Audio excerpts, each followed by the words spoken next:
होता नजर आना चाहिए। जब महिलाएं आगे बढ़ती हैं तो परिवार फलते फूलते हैं।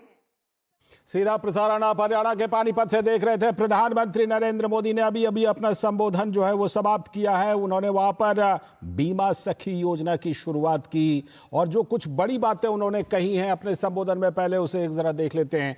बीते 10 वर्षों में नारी सशक्तिकरण के लिए अभूतपूर्व कदम उठाए गए हैं सरकार के द्वारा। तो ये नारी शक्ति के बारे में उन्होंने, आज का दिन नारी शक्ति की उपासना जैसा है, उन्होंने 9 तारीख का खास तौर पर जिक्र किया।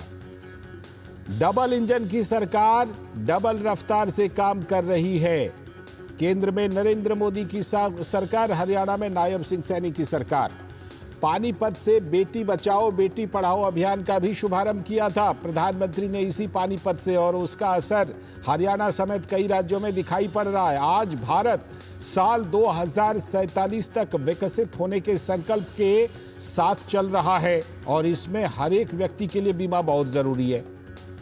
सेना के अग्रिम मोर्चे पर बेटियों की तैनाती हो रही है। किस तरह से नारी सशक्तिकरण का काम हुआ है कि तमाम योजनाएं तो हैं ही, अब तो अग्रिम मोर्चे पर भी महिलाएं तैनात हो रही हैं। बेटियां आज पायलट बन रही हैं।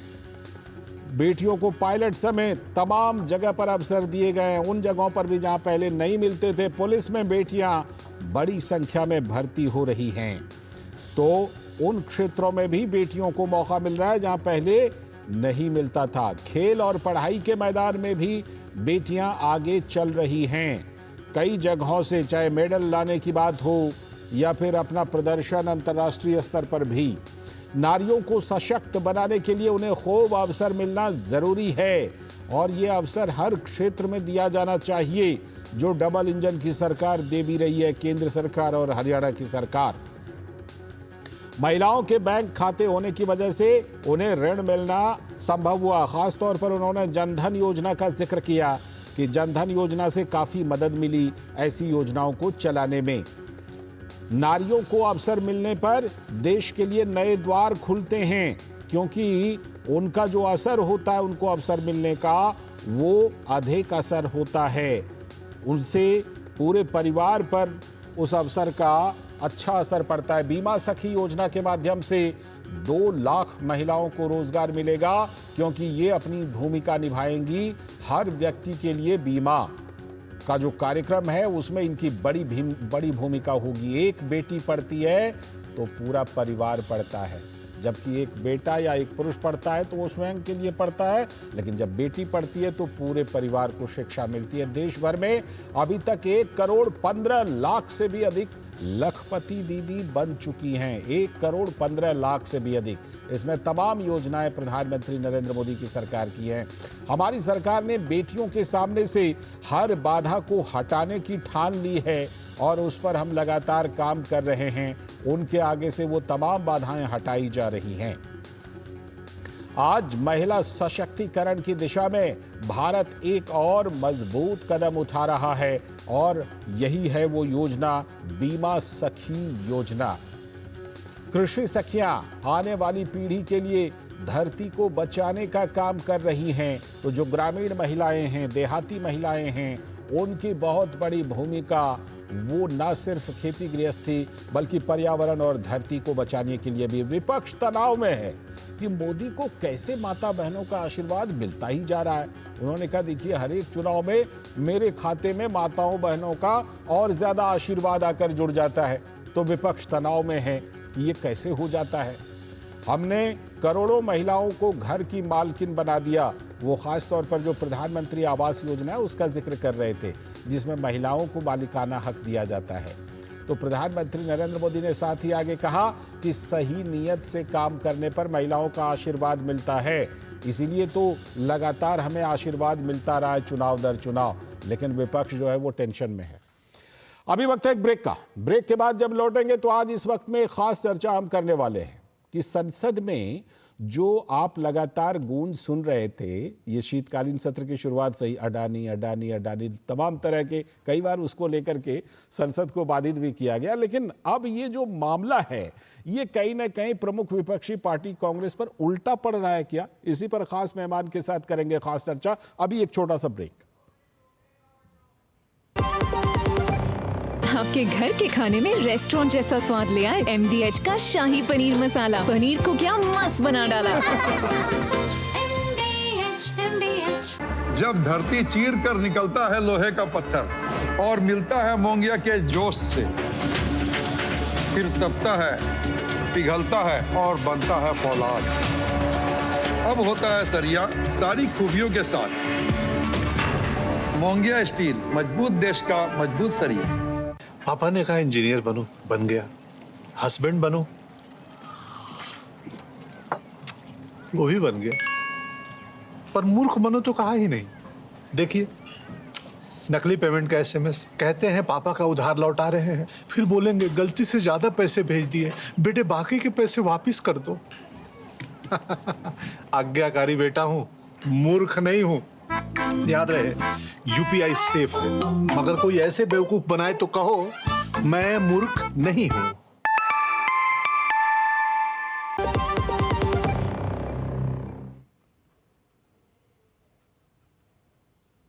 स्वागत है ब्रेक के बाद। आप देख रहे हैं इस वक्त, और जैसा कि ब्रेक पर जाने से पहले हमने बताया था कि अब हम खास चर्चा करने वाले हैं कि जो पूरा का पूरा शीतकालीन सत्र से पहले जो अडानी पर जो अमेरिका की एक कोर्ट का समन था, वो दरअसल उस समन को लेकर के, वो भी उनकी कंपनी पर ये समन था, उसको लेकर जिस तरह हंगामा किया गया, अब ये पूरा मामला कहीं ना कहीं क्या उल्टा पड़ रहा है क्या, क्योंकि अब जॉर्ज सोरोस और उनका पूरा जो सिस्टम है उसका नाम भी सामने आ रहा है। पहले कुछ बड़ी बातें देख लेते हैं। तो अडानी मामले पर ऐसा लग रहा है कि अब बुरी फंस गई है क्या कांग्रेस। संसद के शीतकालीन सत्र में हर दिन अडानी मामले को लेकर कांग्रेस पार्टी का धरना प्रदर्शन लगातार जारी है।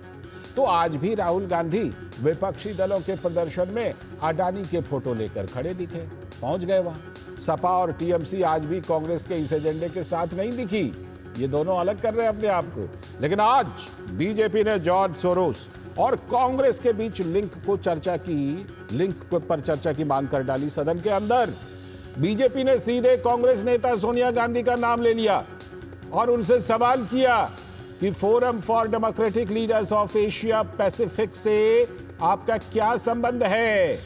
भाजपा का स्पष्ट रूप से मानना है कि कुछ लोग जॉर्ज सोरोस और उनसे जुड़े हुए संगठन कर रहे हैं तो वो देशद्रोह के समकक्ष ही काम कर रहा है। आप उन संस्थानों में बैठे हुए हैं जिसे जॉर्ज सोरोस फंड देते हैं। बीजेपी के नेता और प्रवक्ता सुधांशु त्रिवेदी ने कहा, मैं सोनिया गांधी से पूछना चाहता हूं कि उनकी भूमिका क्या है। कांग्रेस का हाथ विदेशी शक्तियों के साथ ये साफ तौर पर दिख रहा है। राज्यसभा में बीजेपी सांसदों की जॉर्ज सोरोस और कांग्रेस के संबंध पर चर्चा की मांग पर हंगामा हो रहा था, तो वो पूरा हंगामा जो है आज सत्ता पक्ष की तरफ से भी हुआ है। तो पार्टी अध्यक्ष और विपक्ष के नेता मल्लिकार्जुन खड़गे ने, कांग्रेस अध्यक्ष ने सदन में सोनिया गांधी की अनुपस्थिति में उनका नाम लेने पर आपत्ति जता दी। तो बीजेपी के राष्ट्रीय अध्यक्ष JP नड्डा ने कहा कि एक राजनीतिक दल के संबंध विदेशी ताकतों के साथ हैं, हमारे सदस्य उद्वेलित हैं, हम इस पर चर्चा चाहते हैं। NDA के सदस्यों ने राष्ट्र विरोध की सच्चाई जनता के बीच आने की बात कही और इस पर चर्चा की मांग की। बीजेपी ने आरोप लगाया है कि राहुल गांधी एजेंडे के तहत भारत की अर्थव्यवस्था को खराब करने की कोशिश कर रहे हैं, शेयर मार्केट को टारगेट कर रहे हैं। सपा सहित अन्य विपक्षी दल सदन की कार्रवाई में अन्य मुद्दे को उठाना चाहते हैं, लेकिन राहुल गांधी चिपके हुए हैं अपने, आज भी उसी अडानी वाले एजेंडे पर कायम है। तो जाहिर है सपा और TMC ने अब तो एलानिया के तौर पर राहुल गांधी के नेतृत्व पर सवाल भी उठा दिया है। इंडी गठबंधन में राहुल के नेतृत्व को लेकर TMC अब सीधे सवाल पूछ रही है। TMC ने कहा, इंडी गठबंधन के कई दल राहुल गांधी से खुश नहीं हैं, वो चाहते हैं कि ममता बनर्जी अब इंडी गठबंधन का लीडर बने। TMC का मानना है कि कांग्रेस का स्ट्राइक रेट बीजेपी के सामने 10 है, जबकि ममता का स्ट्राइक रेट 70 है। अब सपा और TMC तो है ही, अब तो शरद पवार भी हाँ में हाँ मिला रहे। तो इन सब के बीच केंद्रीय मंत्री और वरिष्ठ भाजपा नेता JP नड्डा ने कांग्रेस पर जॉर्ज सोरोस से संबंध होने के आरोप लगाए। सारा देश चिंता व्यक्त कर रहा है। देश की सिक्योरिटी, देश की सुरक्षा, यह बहुत महत्वपूर्ण विषय है।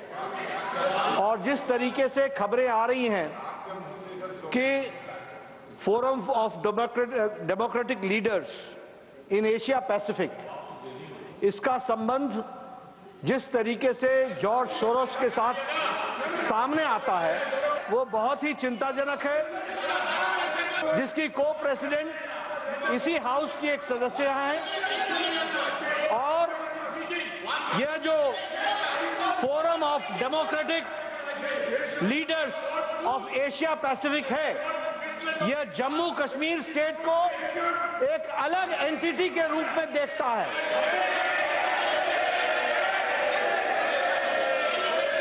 और चिंता की बात यह भी है कि इस संगठन का FDL-AP का फाउंडेशन जो है वो जहां कश्मीर को सेपरेट एंटिटी के रूप में देखता है, वहीं उसका financing support system Rajiv Gandhi foundation से भी जुड़ता है। सीधा आरोप लगा रहे हैं बीजेपी के राष्ट्रीय अध्यक्ष जेपी नड्डा। और वहीं बीजेपी के सांसद निशिकांत दुबे का कहना है कि कांग्रेस अपने विदेशी कनेक्शन को दबाना चाहती है। मेरी आवाज को विपक्ष दबाना चाहती है, अपने विदेशी कनेक्शन को विपक्ष दबाना चाहती है। ये सोरोस जैसे आदमी जो कि देश को खंडित विखंडित करना चाहते हैं, जो खालिस्तान का समर्थन करते हैं, जो कश्मीर तोड़ने का समर्थन करते हैं, जो नॉर्थ ईस्ट में आग लगाने का समर्थन करते हैं, जो अलग देश बनाने की बात करते हैं, उन सबों की जो नेक्सस है, कांग्रेस पार्टी फंसी हुई है। वहीं कांग्रेस के राष्ट्रीय अध्यक्ष मल्लिकार्जुन खड़गे ने भाजपा के आरोपों का सिरे से खंडन किया है। जो लीडर ऑफ द हाउस बोले, उन्होंने जो बोले वो सरासर झूठ है। तो जॉर्ज सोरोस ने अदानी पर भारत में स्टॉक मैनिपुलेशन के गंभीर आरोप लगाए और कहा कि पीएम मोदी और शीर्ष व्यापारी गौतम अडानी अच्छे साझेदार हैं, उनके हित आपस में जुड़े हुए हैं, इसीलिए वो चुप हैं। लेकिन संसद में उन्हें सवालों के जवाब देने ही होंगे। India, Modi and business tycoon Adani are close allies. Their fate is intertwined. Adani Enterprises tried to raise funds in the stock market but failed.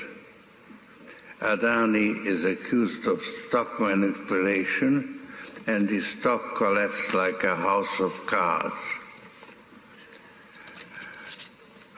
Modi is silent on the subject, but he will have to answer questions from foreign investors and in parliament. George Soros सीधा सीधा नाम लेकर के कह रहे हैं और उसके बाद क्या ये पूरा खेल है, इस पर आज खास चर्चा हम करने वाले हैं। लेकिन उससे पहले आपको एक बड़ी खबर दिखा देते हैं। भारतीय विदेश सचिव विक्रम मिस्री ने आज ढाका में बांग्लादेश की राजधानी में एक प्रेस कॉन्फ्रेंस की, जिसमें उन्होंने बांग्लादेशी अधिकारियों के साथ बैठक के बारे में जानकारी दी है। और खास बात यह है कि बांग्लादेश में राजनीतिक बदलाव के बाद शीर्ष भारतीय राजनयिक का ये पहला दौरा है। I'm here in Dhaka at the invitation of my Bangladesh colleague, His Excellency Mohammad Jashimuddin, the Foreign Secretary of Bangladesh, for discussions and consultations on the entire gamut of issues in the extremely important bilateral relationship between India and Bangladesh. Since the political changes in Bangladesh in August this year, there has of course been contact between our leaderships. The Prime Minister was the first world leader to greet the Chief Advisor on his assumption of office. The two of them had a very cordial telephone conversation thereafter, and the Chief Advisor also accepted the Prime Minister's invitation to speak at the third Voice of the Global South Summit that was held in August this year. Since then, the External Affairs Minister and the Foreign Affairs Advisor have also been in touch. They met each other on the sidelines of the UN General Assembly in New York in September this year. And my visit follows those interactions and is the first Foreign Secretary level structured engagement between the two sides following those developments. Today's discussions have given both of us the opportunity to take stock of our relations, and I appreciate the opportunity today to have had a frank, candid, and constructive exchange of views with all my interlocutors. I emphasized that India desires a positive, constructive, and mutually beneficial relationship with Bangladesh.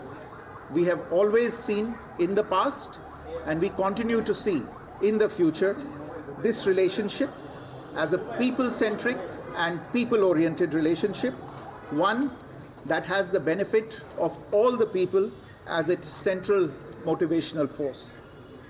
This is reflected on a daily basis in the development projects that have been executed on the ground in Bangladesh and that continue to be developed. It is also reflected in the mutually beneficial engagement we have on a whole set of issues ranging from trade, commerce, connectivity, power, water, and energy, and development cooperation, consular cooperation, and cultural cooperation. There is no reason why this mutually beneficial cooperation should not continue to deliver in the interests of both our peoples. And to that end, therefore, I have underlined today India's desire to work closely with the interim government of Bangladesh authorities.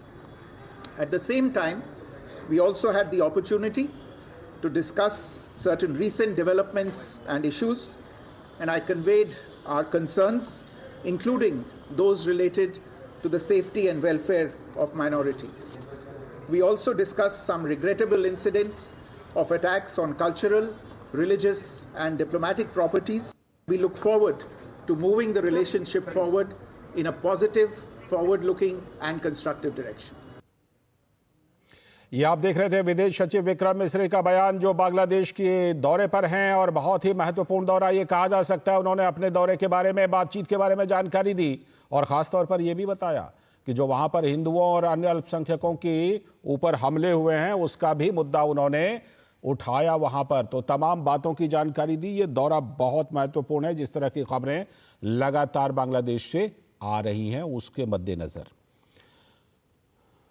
और अब नवल संघ परमार हमारे संवाददाता जुड़ रहे हैं ढाका से हमारे साथ विदेश सचिव के दौरे के बारे में जानकारी देने के लिए फोन लाइन पर जुड़ चुके हैं।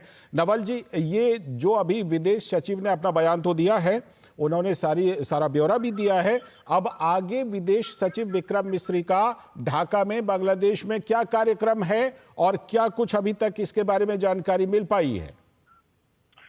जी, मीडिया रिपोर्ट के सूत्रों से जो पता चला उसके हिसाब से वो बांग्लादेश के जो इंटरिम गवर्नमेंट के एडवाइजर, चीफ एडवाइजर है डॉक्टर मोहम्मद यूनुस, उनसे मुलाकात कर सकते हैं। और आज रात को 9 बजे तक वो ढाका में है। तो अभी यहाँ से वो मेरे ख्याल से उन्हीं को मिलने के लिए जाएंगे। अभी कुछ देर पहले ही उनका जो फॉरेन अफेयर्स ऑफिस है यहाँ बांग्लादेश का, वहाँ पे उन्होंने फॉरेन अफेयर्स एडवाइजर मोहम्मद तौहीद हुसैन से मुलाकात की, शिष्टाचार मुलाकात की, और उसी के बाद उन्होंने ये बयान दिया। तो अभी उनका मिलना जो है चीफ एडवाइजर मोहम्मद यूनुस से होगा। धवल जी, अभी जब विक्रम मिस्री जी अपनी जानकारी दे रहे थे मुलाकात के बारे में, वहाँ के विदेश मंत्रालय के जो प्रभारी हैं उनसे मुलाकात के बारे में, तो उन्होंने कहा कि ख़ास तौर पर जो हाल में अल्पसंख्यकों के ऊपर हमले हुए हैं उसका भी मुद्दा उन्होंने उठाया। इस पर क्या बांग्लादेश की तरफ से, उनके विदेश मंत्रालय के प्रभारी की तरफ से कुछ कहा गया? इसके बारे में कोई जानकारी दी उन्होंने? जी, अभी फिलहाल तो बांग्लादेश के विदेश मंत्रालय की ओर से कोई प्रतिक्रिया नहीं आई है उस मामले पे। लेकिन जैसे ही उनका जो शिष्टाचार मुलाकात फॉरेन अफेयर्स एडवाइजर से हुआ, उसी के तुरंत बाद मैं वहीं पे मौजूद था, उसके तुरंत बाद उन्होंने ये स्टेटमेंट दिया और उसमें उन्होंने कहा कि उन्होंने कल्चरल और डिप्लोमेटिक मिशन के साथ साथ जो माइनॉरिटी के ऊपर भी जो हमले हुए हैं उसका भी उन्होंने जिक्र किया, मुद्दा उठाया, दोनों पक्ष के बीच में उस मुद्दे पे भी बातचीत हुई है। जिस तरह की खबरें इन दिनों बांग्लादेश से आती रहती हैं नवल जी, ऐसे में विदेश सचिव विक्रम मिस्री का आज का ये दौरा कितना महत्वपूर्ण और कितना भारत के लिहाज से और खास तौर पर बांग्लादेश में रहने वाले अल्पसंख्यकों के लिहाज से इस दौरे को कितना अहम, कितना महत्वपूर्ण कहेंगे? देखिए, भारत और बांग्लादेश दो ऐसे पड़ोसी है जिनका अराउंड 4,500 किलोमीटर लंबा बॉर्डर है। दोनों का साझा इतिहास है, साझा कल्चर है, साझा भाषा, हमारी बांग्ला भाषा दोनों बॉर्डर के दोनों तरफ बोली जाती है। कुल मिला के पीपल टू पीपल कांटेक्ट है बांग्लादेश और भारत के बीच में बहुत ही घनिष्ठ है। उस ऐसी सिचुएशन में दोनों देशों के बीच में कोऑपरेशन होना दोनों के लिए फायदेमंद है।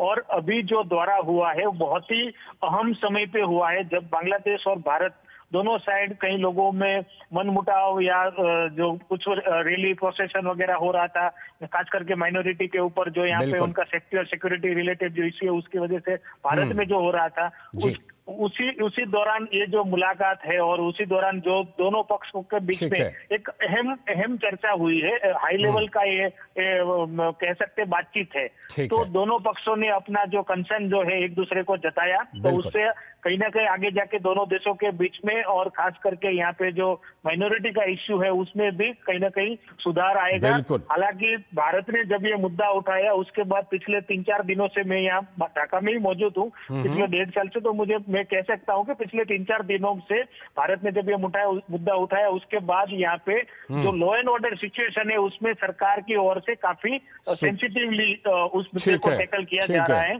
कुछ वाकयातें हुई है, लेकिन बिल्कुल उम्मीद तो यही है कि ये रिश्ते जो हैं जिस तरह भारत और बांग्लादेश के बीच हैं और जो आप कह रहे हैं कि स्थिति में सुधार हुआ है वो आगे चल करके और ज्यादा सुधार होगा। और इसीलिए मैं कह रहा हूं कि इस समय विदेश सचिव का दौरा काफी महत्वपूर्ण है। बहुत बहुत शुक्रिया नवल जी। नवल संघ परमार हमारे साथ जुड़े हुए थे, हमारे संवाददाता।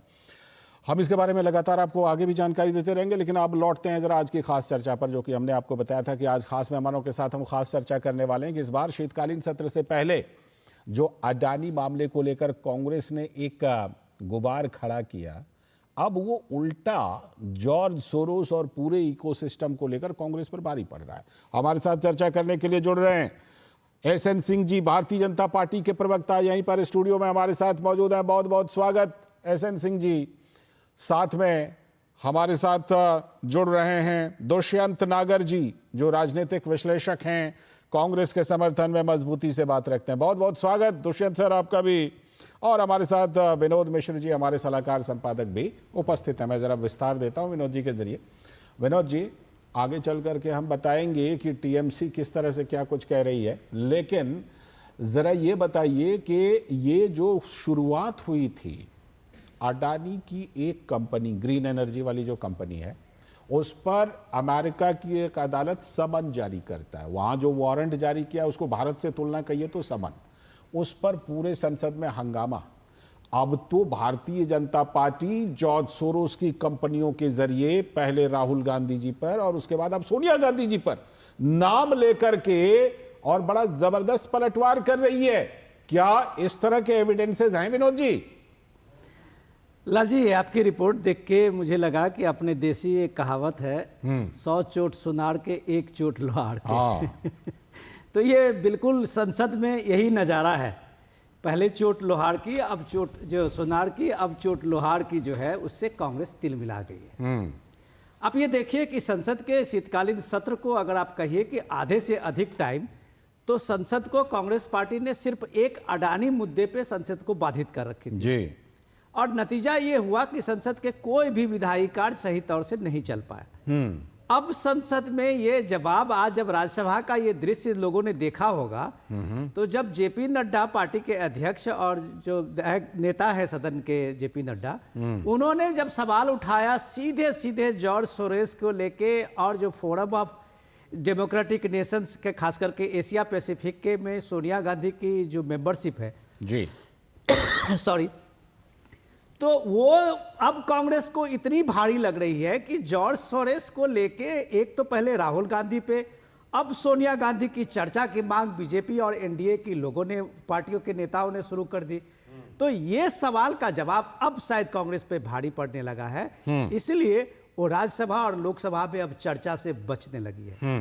बिल्कुल बिल्कुल बिल्कुल। दुष्यंत नागर जी, जो अभी विनोद जी कह रहे थे कि 100 चोट सुनार की, 1 चोट लोहार की, तमाम तरह के हमने देखा पिछले 10 सालों में, अडानी अंबानी पता नहीं क्या क्या। लेकिन चाहे जो कुछ भी हो, अभी तक कहीं से, जिसे कहते हैं ना कि पर्सनली एकदम किसी का बड़े नेता का लिंक हुआ हो, ऐसा नहीं है। मैंने जैसा कहा कि ग्रीन एनर्जी कंपनी है, उसके ऊपर कुछ आरोप हैं, वो भी 4 राज्य तो वही हैं जहां पर विपक्ष की सरकारें थी, जहां रिश्वत देने के आरोप हैं। लेकिन अब जिस तरह से बीजेपी पहले राहुल गांधी और अब सोनिया गांधी का नाम लेकर के कह रही है कि ये बहुत ही जबरदस्त साठगांठ है, तो अब कांग्रेस को सवालों का जवाब तो देना पड़ेगा दुष्यंत नागर जी। ऐसे तो अब बचने से काम चलेगा नहीं। अभी भी जवाब तो एसएन सिंह को ही देना पड़ेगा। अच्छा, देखिए, मैं 2 उदाहरण दूंगा आपके कार्यक्रम में मात्र। पहला बोफोर्स का, दूसरा अगुस्ता हेलीकॉप्टर का। ठीक है। दोनों पे भारतीय जनता पार्टी ने बहुत बड़ा कैंपेन चलाया, दोनों के लिए आरोप लगाया, और कांग्रेस पार्टी ने दोनों कंपनियों को प्रतिबंधित किया, काली सूची में डाला। और पिछले 10 साल में मोदी जी की सरकार ने दोनों कंपनियों को प्रतिबंध से मुक्त कर दिया है। भारतीय जनता पार्टी को जब जरूरत होती है विपक्ष को, अर्थात विरोधी पार्टी कांग्रेस को बदनाम करने के लिए, तो वो ऐसे नए नए शिगुफे छोड़ती है। ये इनके हथकंडे हैं, जनता का ध्यान भी डाइवर्ट हो जाता है और गाए बगाए डिबेट्स में, मीडिया में कांग्रेस के ऊपर कीचड़ उछालने का मौका भी मिल जाता है। आप बरसों से 3-4 साल से ये लोग जॉर्ज सोरोस के बारे में बात कर रहे हैं। अरे तो भाई, आपने क्या कार्रवाई करी एसएन सिंह जी? नेता प्रतिपक्ष कार्रवाई करेगा या कांग्रेस कार्रवाई करेगी? आपने प्रत्यार्पण की मांग करी क्या? केस रजिस्टर्ड करके जॉर्ज सोरोस को भारत लाने का प्रयास किया? नहीं किया। आप चर्चा करते हैं और ये देश जान चुका है कि किस तरह से अगुस्ता को आपने प्रतिबंध से मुक्त किया। आपके सवालों पर जवाब ले लूं? एसएन सिंह जी का जवाब ले लेता हूं, फिर आपके पास आता हूं। एसएन सिंह जी दीजिए जवाब। एसएन सिंह जी जवाब दीजिए। वो कह रहे हैं जॉर्ज सोरोस का आप नाम ले रहे हैं, क्या कार्रवाई किए? नहीं, देखिए, हमारे मित्र को एक चीज समझना होगा कि लोकतंत्र की 2 धुरी होती है, सत्ता पक्ष और विपक्ष, और दोनों की जिम्मेदारी और जवाबदेही होती है। संसद को चलाना, देश की खुशहाली के लिए कार्य करना, सत्ता पक्ष जितना जिम्मेदार होता है उतना विपक्ष भी जिम्मेदार होता है। लेकिन आप देखेंगे, जब विपक्ष दुश्मन की भूमिका निभाने लगेगा, जो वर्तमान का विपक्ष निभा रहा है, खास करके राहुल गांधी जी, आपको अपनी संस्थाओं पर विश्वास नहीं है, और ऐसे संस्थाओं पर विश्वास है जिसका इतिहास ही खराब रहा हो, कि इंग्लैंड के अर्थव्यवस्था को करप्ट करने के लिए जो आदमी पैसा खर्चता है, जो ऑन रिकॉर्ड कहता है कि हम भारत की अर्थव्यवस्था को चकनाचूर कर देंगे, प्रधानमंत्री श्री नरेंद्र मोदी जी न बनने पाए, इसके नाते जितना पैसा खर्चना होगा हम वो खर्च देंगे। तो इसमें कांग्रेस को कहना चाहिए कि नहीं, जो देश का आंतरिक मुद्दा है उस पर हम राजनीति नहीं करेंगे, करना भी नहीं चाहिए राष्ट्रीय मुद्दे पर, पहली बात। दूसरा, एक 10 सेकंड और दीजिए। हमारे मित्र ने 1-2 आरोप लगाया।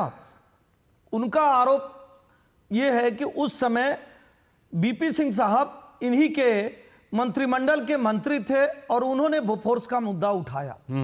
बोफोर्स के मुद्दे को दूसरा कोई नहीं उठाया, और उस समय शरद यादव, शरद पवार और बहुत सारे मंत्रिमंडल के लोग थे। तीसरी बात आप देखिए कि मैं एक बात कह रहा हूं कि कांग्रेस का एक कनेक्शन बार बार क्यों ऐसे लोगों से निकल के आ रहा है। मैं वही मेरा सवाल था, वही मेरा सवाल था। एसएन सिंह जी, मेरा सवाल वहीं से था।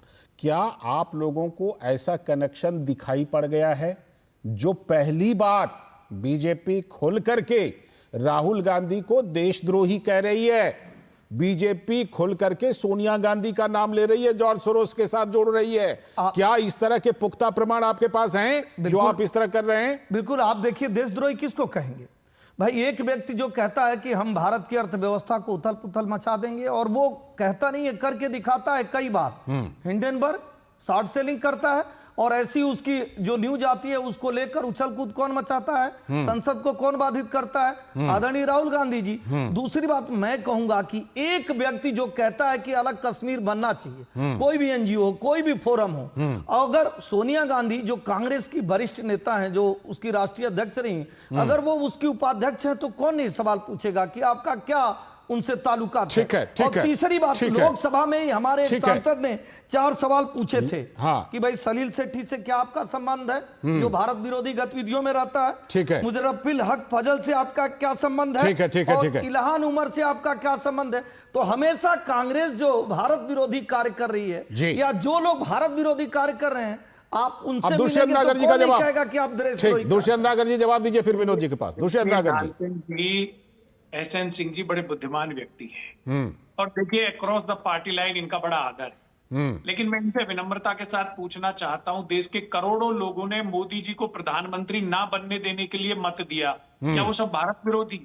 और रही बात कश्मीर पर स्टैंड की, तो महबूबा मुफ्ती के कैसे कैसे बयान आए, उनके पिताजी ने कैसे कैसे स्टैंड कश्मीर पे लिए, ये उनके साथ तो सरकार बना लिए। अब क्या भारतीय जनता पार्टी एक देशद्रोही पार्टी है? मैं तो नहीं मानता कि भाजपा के लोग नहीं, वो साठगांठ पर सीधा सीधा जवाब देना पड़ेगा। साठगांठ पर जो साठगांठ के आरोप लग रहे हैं, ठीक है, ठीक है विनोद जी, कमजोर हैं, ठीक है, सारी कवायद हो रही है, ठीक है, ठीक है, ठीक है विनोद जी, ये जिस तरह से पूरा थोड़ा सा, क्योंकि समय कम है इसलिए मैं जरा उस एंगल पर जाना चाहूंगा कि पहले देखिए सपा ने साथ छोड़ा, टीएमसी ने साथ छोड़ा, अब शरद पवार ने समर्थन दे दिया। ये कहीं ना कहीं कांग्रेस ने क्या गलत तरीके से शीतकालीन सत्र में मुद्दे को उठाया, इसलिए साथ छूटता जा रहा है क्या? नहीं, मुझे लाल जी पूछे पहले नागर साहब का वो जवाब मैं पहले देता हूँ। समय कम है। नागर साहब, आपने ओसीसीआरपी का नाम तो सुना होगा। बिल्कुल। और जो ओसीसीआरपी के रिपोर्ट से पूरी दुनिया में आप इस बात का ढिंढोरा पीटते हैं, और यहाँ इस देश में अडानी को लेके आप एक चर्चा खड़ा करना चाहते हैं, संसद में उसकी चर्चा चाहते हैं, हिंडनबर्ग की रिपोर्ट पे चर्चा चाहते हैं। आप एक मिनट पहले सुन लीजिए, आपका ज्ञान मैंने सुना। ओसीसीआरपी का नाम अगर आपने सुना होगा, उसी ओसीसीआरपी के बारे में फ्रांस के एक डेली मैगजीन ने, डेली अखबार ने ये रिपोर्ट दी है। खबर पे आइए, गोल गोल घुमा रहे हैं यहाँ से वहां, आप लोग आ जाते हैं बात करने के लिए। वो फ्रांस की रिपोर्ट बताती है कि ये OCCRP funded by George Soros है, और जॉर्ज सोरेस के फंडेड जो ओसीसीआरपी है, उसकी एक रिपोर्ट पे अगर अडानी के उसमें नाम आने पे, अडानी की बात करने पे, राहुल गांधी उस रिपोर्ट की चर्चा सदन में चाहते हैं, संसद में चाहते हैं, तो फिर ये चर्चा क्यों नहीं उस राज्यसभा में हो कि सोनिया गांधी जिस फेडरेशन से, एशिया पैसिफिक फेडरेशन से वो सदस्य है, मेंबर है, उनका ताल्लुक जॉर्ज सोरेस से क्या है, इसकी चर्चा क्यों नहीं हो? बिल्कुल। आप धोखा क्यों दे रहे हैं लोगों को कि सरकार है, मोदी जी की सरकार है, ये सरकार है? आप सीधे सवाल पे आइए। अडानी जब कोई फॉरेन इन्वेस्टमेंट करता है या इन्वेस्टमेंट लाता है, वहां भारत का स्टेक होता है। आप भारत के इन्वेस्टमेंट को बदनाम कर रहे हैं, भारत की पूंजी को बदनाम कर रहे हैं, भारत के इंडस्ट्रियलिस्ट को बदनाम कर रहे हैं। ये समझ कब आएगी इस पार्टी को? ठीक है, इसीलिए हंस रहे हैं कि आपके इंडिया गठबंधन बिल्कुल बिल्कुल मानने के लिए तैयार नहीं है कि आप नेता है। दो सवाल आप जोड़ लीजिए, फिर दुष्यंत नागर साहब से आप बताइए। दुष्यंत नागर जी सोरोस कहते हैं कि 370 नहीं समाप्त होना चाहिए। एक मिनट दुष्यंत नागर जी सवाल ले लीजिए। भैया आप दुष्यंत जी आप पूछिए ना, जॉर्ज सोरोस का क्या लेना देना है कि 370 समाप्त होगा कि नहीं होगा? वो कहते हैं 370 नहीं समाप्त होना चाहिए, और वही कांग्रेस के लोग भी कहते हैं कि जब कांग्रेस की पूर्ण बहुमत की सरकार आएगी तो हम इस पे विचार करेंगे, और उन्होंने समर्थन दिया। तीसरा आपने आरोप लगाया हमारे पे, अगला सवाल हम अगर कश्मीर में समर्थित सरकार बनाते हैं तो भी हम 370 अगला सवाल पूछिए, अगला सवाल करते हैं। हम कभी अपनी विचारधारा में परिवर्तन ठीक है, हम जवाब लेते हैं, जवाब लेते हैं। दुष्यंत नागर जी जवाब दीजिए। देखिए जी, 370 पे सबसे अधिक अगर मुखर खिलाफत किसी ने की तो गुलाम नबी आजाद ने की। वो तो नरेंद्र मोदी जी के मित्र हैं, मोदी जी ने तो सदन में बोला। नहीं, उनको छोड़ दीजिए, कांग्रेस की भूमिका पर आइए, उनको छोड़ दीजिए, उनको छोड़ दीजिए ना। अभी गुलाम नबी आजाद के कोई प्रवक्ता यहाँ नहीं बैठे हैं, गुलाम नबी आजाद के कोई समर्थक या प्रवक्ता यहाँ नहीं बैठे हैं। आप कांग्रेस समर्थक के तौर पर बैठे हैं, आप कांग्रेस की तरफ से दीजिए जवाब, कांग्रेस की तरफ से दीजिए जवाब। सर, मीडिया पार्ट ने रफाल के ऊपर भी स्टोरी करी, क्या विनोद जी उसे ठीक मानते हैं? क्या रफाल की भी जांच करा लीजिए। उन्होंने और भी कई ऐसी आज का मुद्दा OCCRP है, OCCRP है सर आज का मुद्दा। मुद्दे से भटकाइए मत। हाँ, मैं वही कह रहा हूँ, भटकाइए नहीं। पूछ रहे हैं कि भोपाल गैस कांड का जो मुख्य आरोपी था उसको क्यों विमान में बैठाकर भेज दिए। आज हम पूछ नहीं रहे हैं कि मारुति, वो सब बहुत सारे अलग मुद्दे हैं, बहुत सारे अलग मुद्दे हैं। पूछ नहीं रहे हैं। आज का मुद्दा ये है कि कांग्रेस अगर अडानी कंपनी पर हुई समंतर चर्चा चाहती है तो राहुल गांधी और सोनिया गांधी के ऊपर जो सीधे आरोप लगे उस पर चर्चा क्यों नहीं करेगी? अरे मैं कांग्रेस से सवाल पूछ रहा हूं कि आज ना हम आपके आदर्श घोटाले की बात कर रहे हैं, ना हम कलमाड़ी घोटाले की बात कर रहे हैं, ना हम बोफोर्स घोटाले की बात कर रहे हैं। तो हम ये पूछ रहे हैं कि भोपाल गैस कांड का जो मुख्य आरोपी था उसको क्यों छोड़े? बिल्कुल मारुति में शेयर लिया? बिल्कुल आज का मुद्दा उस पर है, आज का मुद्दा उस पर है जो शीतकालीन सत्र को डिस्टर्ब किया गया। उसका हथियार आप क्यों बन रहे हैं? जब जरूरत पड़ती है भैया आप विपक्षी हैं, आप विपक्ष की भूमिका निभाइए, हमसे 100 सवाल पूछिए, लेकिन जो सवाल ही नहीं बनता है, जो एक एजेंडा देखिए ठीक है, मुझे ऐसा लगता है, मुझे ऐसा लग रहा है कि दुष्यंत नागर जी लगभग उसी तरह मुद्दे से भटक रहे हैं जैसे कि संसद में और बाकी जगहों पर कांग्रेस भटक रही है। लेकिन बीजेपी ने जितनी मजबूती से और जितना डायरेक्ट आरोप लगाया इस बार, मुझे लगता है कांग्रेस को जवाब तो देना पड़ेगा। कब तक कांग्रेस जवाब नहीं देगी?